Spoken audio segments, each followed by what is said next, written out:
थोड़े ना non trivial questions हैं जो जनरली आउट ऑफ ट्रेंड है।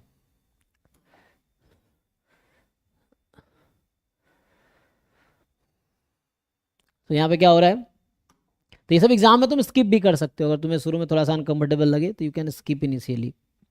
तो ये कह रहा है कि in a store a daily demand for milk is a random variable having exponential lambda distribution. तो डिमांड जो है वो एक्स है ना। ठीक है, सो मान लो ऐसा है daily demand. So daily demand जो वो एक्स है जो कि एक्सपोनेंशियल लैम्बडा है, रैंडम है। At the beginning of the day the store purchase 3 litre of milk at a fix price B per litre. अच्छा, डिमांड क्या है इन लीटर्स, तो एक्स क्या है, डिमांड है इन लीटर। तो डिमांड मतलब डिमांड क्या होता है, कितना सेल हो रहा है, ये डिमांड है ना, जितना सेलिंग है उसका डेली का, जितना मार्केट में डिमांड मतलब जितना उसका सेलिंग है।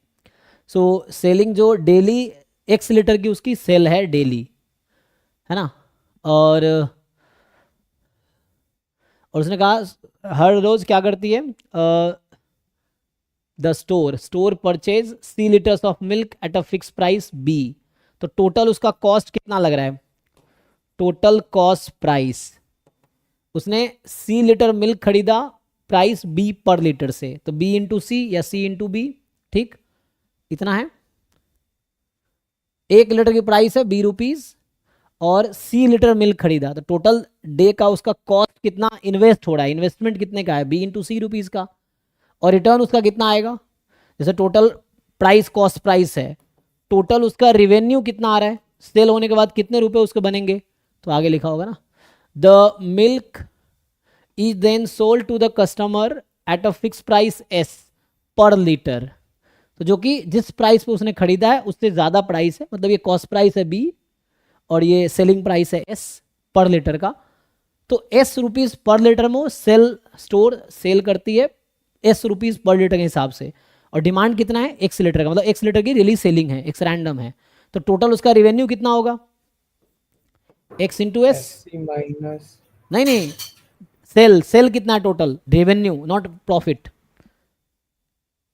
उसने एक्स लीटर उसका सेल हो रहा है डेली, और पर लीटर प्राइस कितनी है सेलिंग की, एस रुपीज ना। देखो जब भी क्वेश्चन सॉल्व करो ये अज्यूम मत करो कुछ भी पहले से तुम जानते हो, जो इन्फॉर्मेशन है उसको यूज करो। ये है, इसमें क्या इन्फॉर्मेशन है कि उसकी डेली डिमांड है एक्स लीटर की, मार्केट की डिमांड है 1 लीटर की ना, मार्केट की जो डेली डिमांड है वो एक्स लीटर की है, और वो कैसे सेल कर रहा है कस्टमर। अरे भाई रिवेन्यू पता है, रिवेन्यू और प्रॉफिट में डिफरेंस पता है ना, तुम शायद बता रहे हो प्रॉफिट बता रहे हो, एक बार चेक करो, किसी को कंफ्यूजन है इसमें। रिवेन्यू में एक्स लीटर की सेल है, x S rupees selling price है पर लीटर की, तो टोटल रुपए की, तो मान लो उसको 10 लीटर सेल हुआ और 50 रुपए पर लीटर बेच रही है फॉर एग्जाम्पल, तो 500 रुपीज आएंगे रिवेन्यू, और टोटल कॉस्ट प्राइस उसका लग रहा है बी इंटू सी, यही है, चेक करो एक बारी। 3 लीटर उसने परचेज किए, अच्छा 1 minute, okay, c litre purchase किए then sold to the customer at a fix price s. ओ, तो यहां थोड़ा सा ये डिपेंड करेगा कि अगर डिमांड ज़्यादा हो गया तो यहां थोड़ा सा वेरिएशन होगा। मान लो एक्स लीटर की डिमांड है फॉर एग्जाम्पल, और उसने कम खरीदे हैं, तो क्या होगा, तो दो तरह की चीज़ें हैं ना, इस तरह के केस समझो यहाँ पे क्या होगा कि फॉर एग्जाम्पल किसी ने परचेज किया 10 लीटर मिल्क और मार्केट में डिमांड 20 लीटर का है, तो 20 लीटर नहीं बेच सकता वो, तो क्या होगा। तो यहाँ दो तरह की सिचुएशन है ना, यहाँ पे दो तरह की सिचुएशन है एक्चुअली टोटल रेवेन्यू में।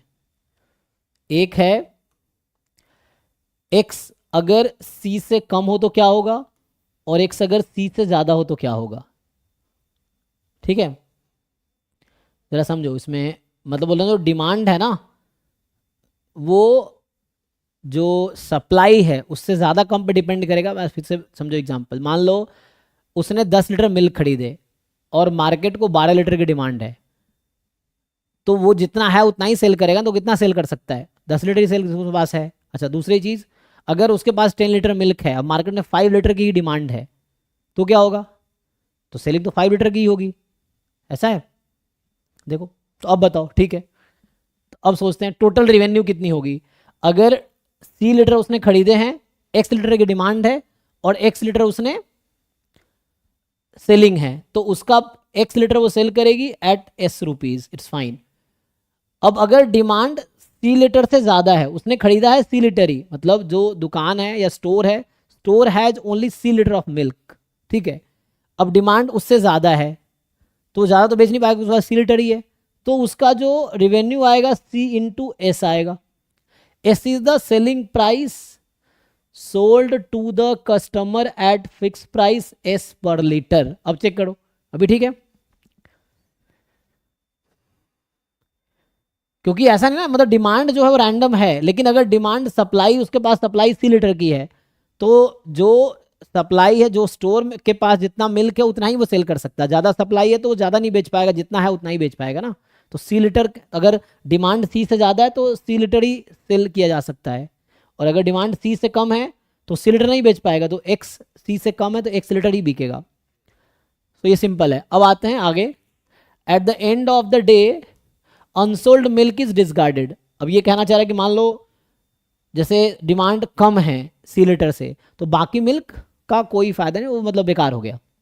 तो कह रहा है the value of c that maximises the expected net profit of the store.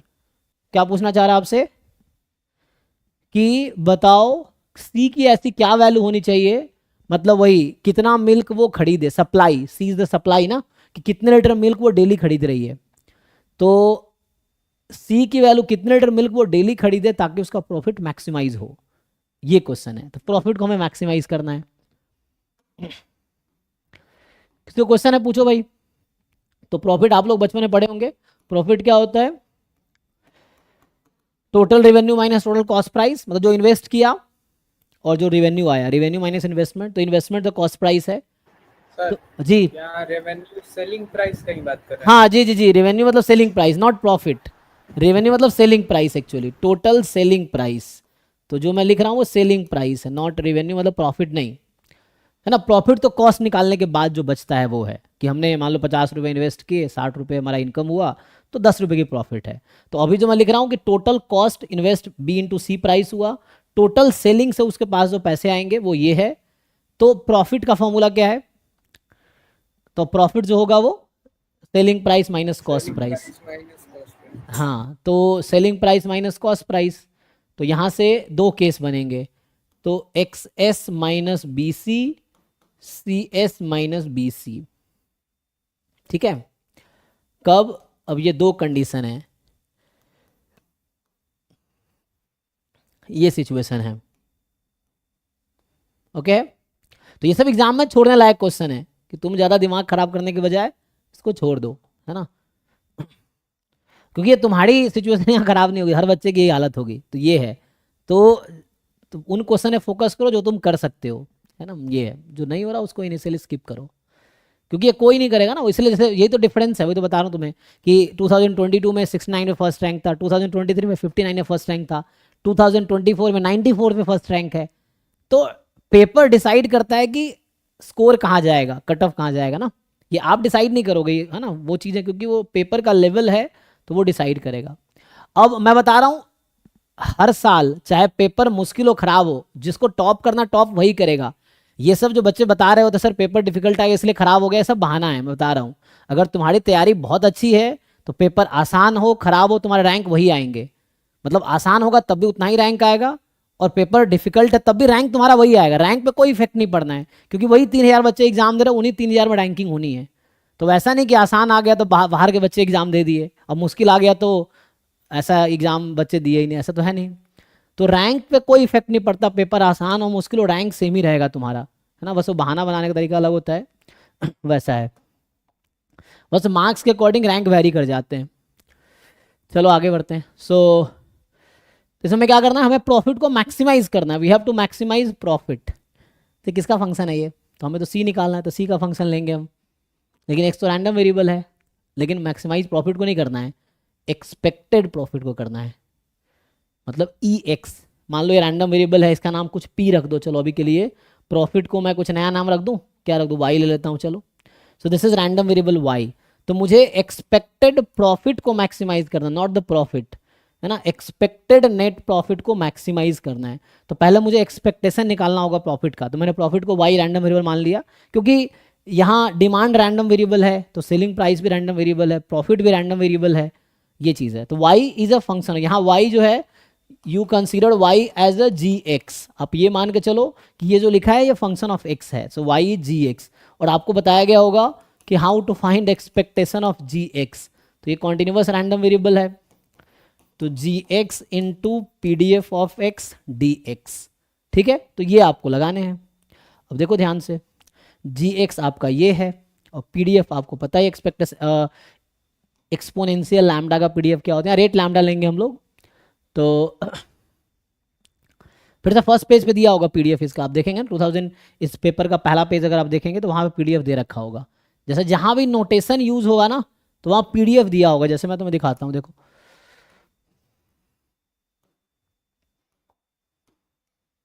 ये फर्स्ट पेज देखो, कह रहा है कि एक्सपोनेंशियल लैम्डा जहाँ पे हम यूज कर रहे हैं उसका मतलब है ये पीडीएफ है, लैम्डा ई की पावर माइनस लैम्डा एक्स, ठीक है। तो इस तरह से जैसे ये डेटा क्वेश्चन में यूज होगा। तो 2023 वाले पेपर में क्या हुआ था, यही वाला पेज गायब था, है ना, मतलब ये अपलोड नहीं किया इन्होंने बाहर, एग्जाम में तो था ही, मतलब उन्होंने अपलोड नहीं किया, जो वेबसाइट पे अपलोड किया उसमें नहीं दिया इन्होंने।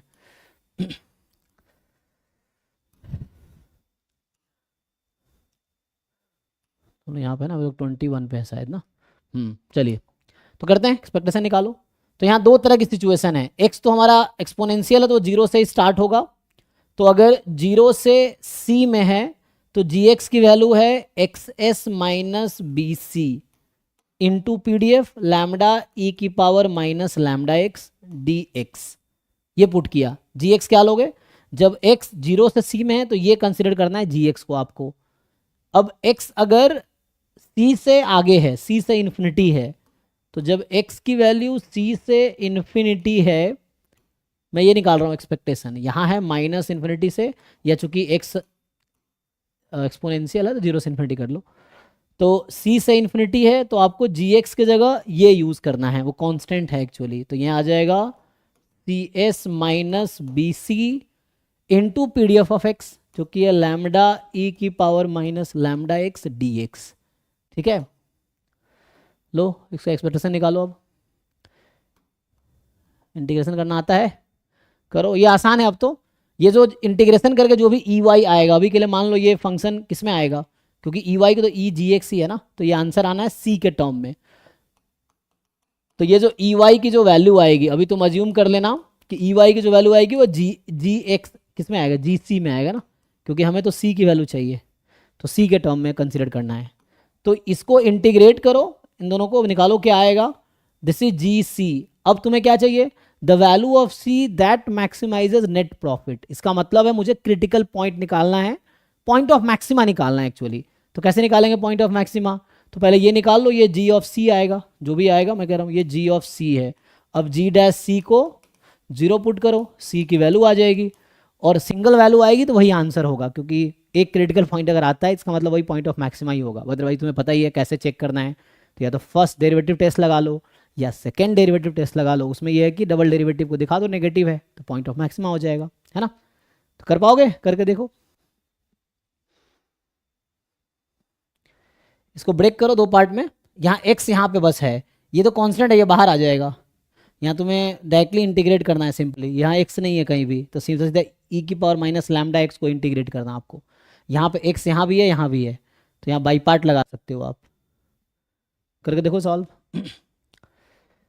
सर यहाँ पे लेबनीज रूल यूज कर सकते हैं? लेबनीज रूल के लिए, अच्छा सी के टर्म में ही तो है, ओके करके देखो शायद आ जाए, हाँ हो तो सकता है, हाँ जी डैश सी है ना, मैं जी डैश सी चाहिए एक्चुअली, लेकिन इन्फिनिटी पे दिक्कत आएगी, नहीं यहाँ दिक्कत आएगी, क्योंकि लेबनीज रूल में क्या होता है कि बाउंडेड बाई फंक्शंस होने चाहिए, यहाँ तो बाउंडेड बाई इन्फिनिटी आ गया, तो ये इंटीग्रेट करना हालांकि आसान है, तो इसको इंटीग्रेट कर लो, यहाँ पे लेबनीज लगा सकते हो। इसको तो इंटीग्रेट करना आसान है ना, ये बाहर निकाल लेंगे, यहाँ एक्स तो है ही नहीं, तो बस इसको आप इंटीग्रेट कर लो और सिंप्लीफाई कर लो, ये आ जाएगा। और यहाँ पे लगा सकते, पहले इसको इंटीग्रेट कर लो, फिर चाहो तो इसको, है ना, जो भी आएगा दिस इज जी ऑफ सी, और जी डैश सी को जीरो पुट करना है, सी की जो वैल्यू आएगी वही क्रिटिकल पॉइंट, वही पॉइंट ऑफ मैक्सिमा होगी, मतलब क्रिटिकल पॉइंट या तो पॉइंट ऑफ मैक्सिमा होगी या मिनिमा होगी, यहाँ पे जो आएगी वो मैक्सिमा होगी। ये है, चेक करने के लिए आप डबल डेरिवेटिव नेगेटिव दिखा दो तो उससे पता चल जाएगा। कैलकुलेशन करके देखो, नहीं हो रहा तो मैं करता हूँ, फिर तुम लोग खुद करके देखो पहले।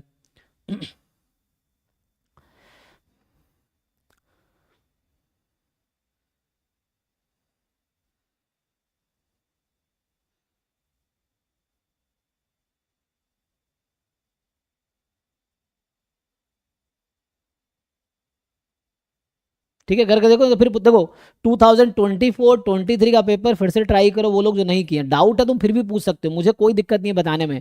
डाउट पूछने का एक ही मेरा कंडीशन होता है कि तुम ट्राई करके आओ, ट्राई करके आओगे तो मुझे अच्छा लगेगा तुम्हें बताने में, और तुम्हें भी सीखने को मिलेगा।